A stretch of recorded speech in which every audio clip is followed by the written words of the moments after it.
1 class basmati அரிசி எடுத்திருக்கேன். இப்போ ஒரு பவுலில் சேர்த்துக்கோங்க.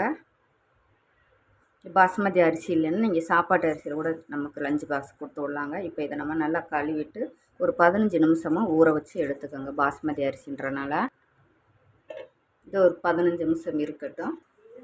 ஒரு மசாலா நம்ம வதக்கி எடுத்துக்கலாம். அதுக்கு 1 ஸ்பூன் அளவுக்கு எண்ணெய் சேர்த்துக்கோங்க. எண்ணெய் சேர்த்துட்டு இது கூட இப்போ கட் பண்ண வெங்காயம், இது கூட கொஞ்சம் சின்ன வெங்காயம்,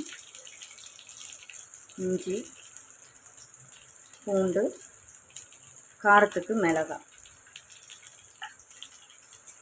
ஒரு 5-6 பல் முந்திரி சேர்த்துக்கோங்க. சேர்த்துட்டு இப்போ அதை வதக்கி எடுத்துக்கோங்க. ஒரு 2 நிமிஷம் வதக்கி எடுத்தால் போதும்.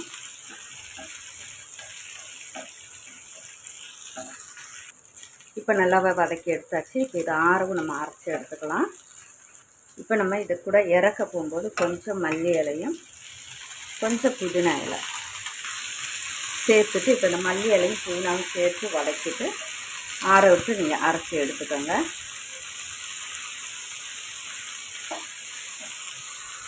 குக்கர் சூடானது 2 ஸ்பூன் எண்ணெய் சேர்த்துக்கோங்க.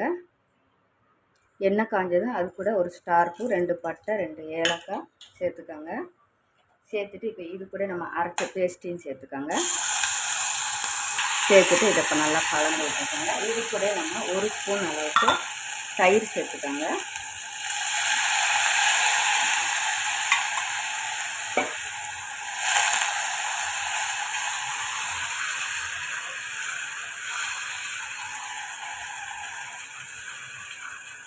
நம்ம ஏற்கனவே வதக்கின பேஸ்ட்டுன்றாங்க, ரொம்ப வதக்க வேண்டாம். இது கூட ஒரு தக்காளி கட் பண்ணி எடுத்துருக்கேன், அதையும் சேர்த்துக்கோங்க.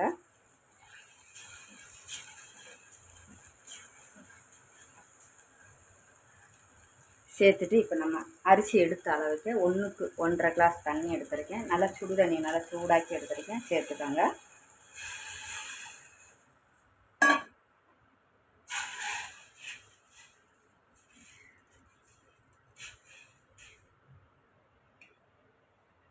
சாதத்துக்கு தேவையான அளவுக்கு உப்பு சேர்த்துக்கோங்க. சேர்த்துட்டு இப்போ நம்ம ரைஸ் நம்ம ஊற வச்சோம் பார்த்தீங்களா, அதையும் இப்போ சேர்த்துக்கலாம். நல்லா தண்ணி வடிச்சிட்டு நீங்கள் சேர்த்துக்குங்க. நம்ம சுடு தண்ணி ஊற்றினாலும் டக்குன்னு கொதி வருது, உங்களுக்கு பார்த்தாலே தெரியும். இப்போ ரைஸை நம்ம சேர்த்துக்கலாம்.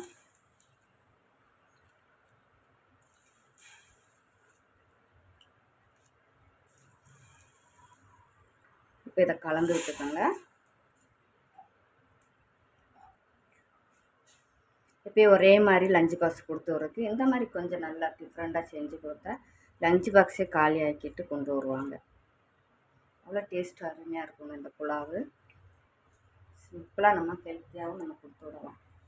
இப்போ நல்லா கொதி வந்துருச்சு. இப்போ இந்த டயத்தில் கொஞ்சமாக ஒரு 2-3 முழு முந்திரி இருந்தால் சேர்த்துக்கோங்க. இது ஆப்ஷன் தான், இல்லைன்னா நீங்கள் வேர்க்கடலை இருந்தால் கூட நீங்கள் முழுசாக சேர்த்துக்கோங்க. இப்போ இதை ப்ரெஷர் போட்டு ஒரு விசில் விட்டு எடுத்து 1 நிமிஷம் சிம்மில் போட்டு எடுத்தீங்கன்னாக்கா அருமையாக நமக்கு நல்லா புலாவ் ரெடி ஆகிடுங்க.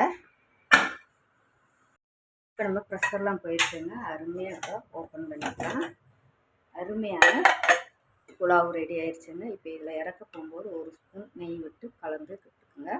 அப்போ சாப்பிடும்போது ரொம்ப டேஸ்ட்டு அருமையாக இருக்குங்க. ரொம்பவே இன்றைக்கி நம்ம டிஃப்ரெண்ட்டாக பார்த்துருக்கோம். அரிசியும் நமக்கு கொலையில் பார்த்திங்களா, அருமையான புலாவு தாங்க நம்ம பார்த்துருக்கோம். இன்றைக்கி நான் செஞ்ச மெத்தடில் எப்பயும் ஒரே மாதிரி லஞ்ச் பாக்ஸ் கொடுத்து விடாமல் இன்றைக்கி நான் செஞ்ச மெத்தடில் செஞ்சு கொடுத்து விடுங்க. சாதம் அருமையாக இருக்குங்க, சாப்பிட்றதுக்கு ரொம்ப டேஸ்ட்டாக இருக்கும். மிச்சம் வைக்காமல் கொண்டு வந்துடுவாங்க டிஃபன் பாக்ஸை, ஒரு பருப்பு கூட மிச்சம் இருக்காது. இது மாதிரி ரெசிபிஸ்லாம் வேணால் தேவிஸ் கிச்சனை சப்ஸ்கிரைப் பண்ணுங்கள், சப்போர்ட் பண்ணுங்கள். தேங்க்யூ.